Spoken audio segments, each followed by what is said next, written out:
Hello everyone, welcome back to the channel. Well, today is Monday.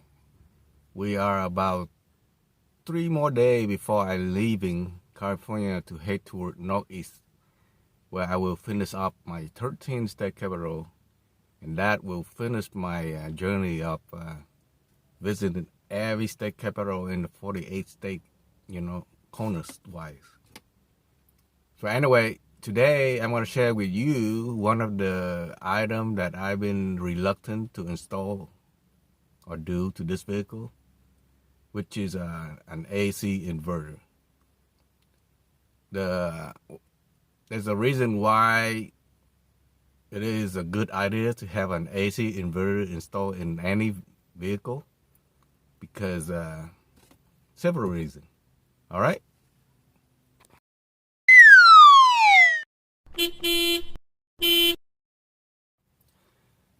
Number one, it will give you AC power without having to have a power pack.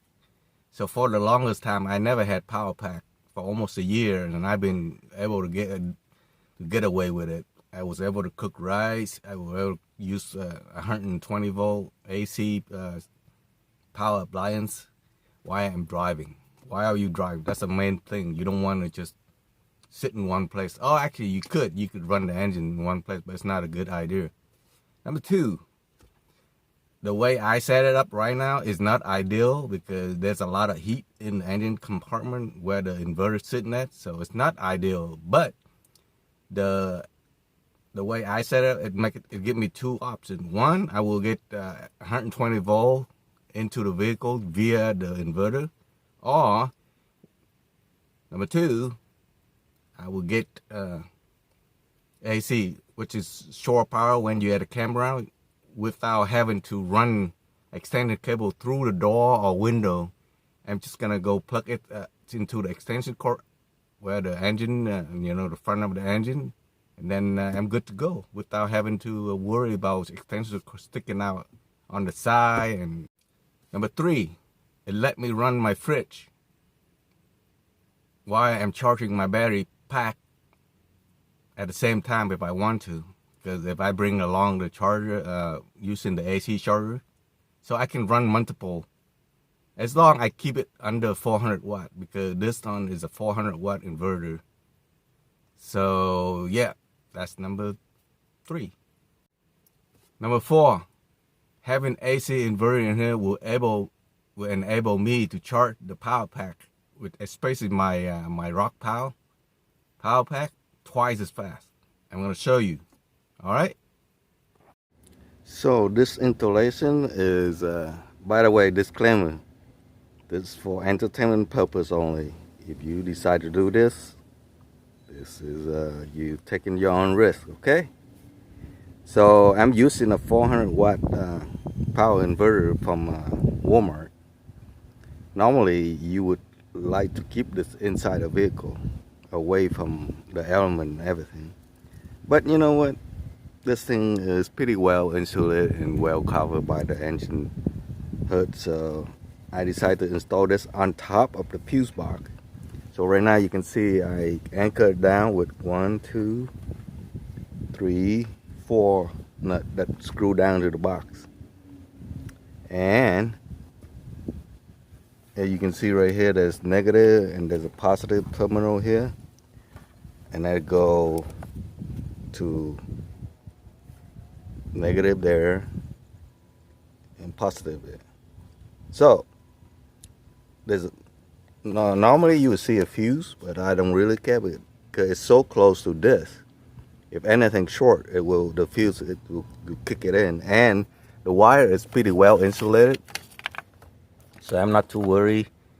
Pretty much a straight shot. So, oh, by the way, if you notice, this is new. I was removing this nut and I drop it and it just disappeared in the abyss. So be careful when you remove stuff, and don't drop nut like this, because you have to replace the post. So all right, so this is actually, I bought this is a 16 feet I think 16 feet of extension cord. So I cut off at the end. I'm going to show you inside. And then I run it through here. And then we're going to go inside, and it's going to go through the firewall inside. So there is a hole there already for the trailer hitch brake light. So I ran that through that hole. Again, this is not ideal situation. I'm pretty much later on I'm gonna put some caulking in there so prevent chafing.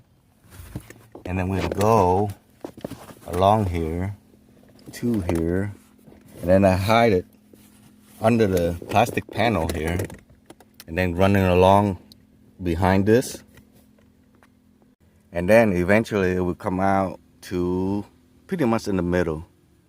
All right, and it come out here, and I actually remember I told you I cut it off, and then I bought this. By the way, the extension cord and this is all bought in at Walmart. I think it's run me about I'd say $20 total for this and the end right here. All right. Okay, so I start the engine. We're gonna go take a look what it looked like outside. All right. All right. So now I'm gonna turn this on.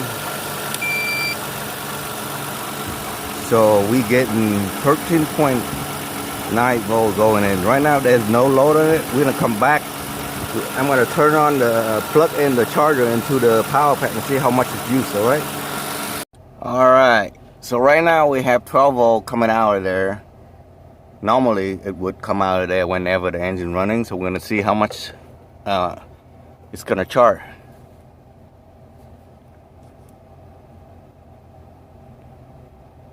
So as you can see, we got 44 watt going into the my power pack. So right now I actually have my AC, remember, outside going in here. So we're gonna use this to charge and see what's the difference is. All right.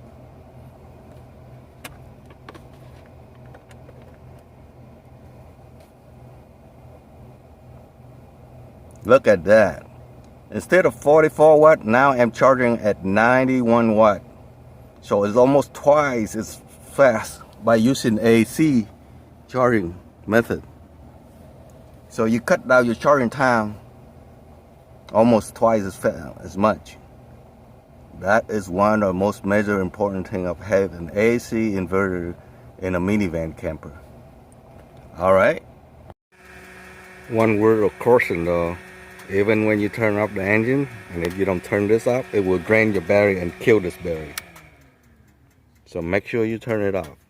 So as I mentioned, once you put the load on this, it will show you how much is loading on this inverter. And right now it's 25%. So while I'm driving, I can charge my power pack twice as fast compared to using the 12 volt accessory outlet. All right. And that is why I installed this AC inverter.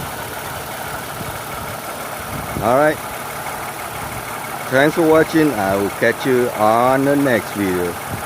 Bye for now. All right, let's go check this out, how I installed this thing. Well, let's start from the engine bay and then work toward the inside of the vehicle. All right.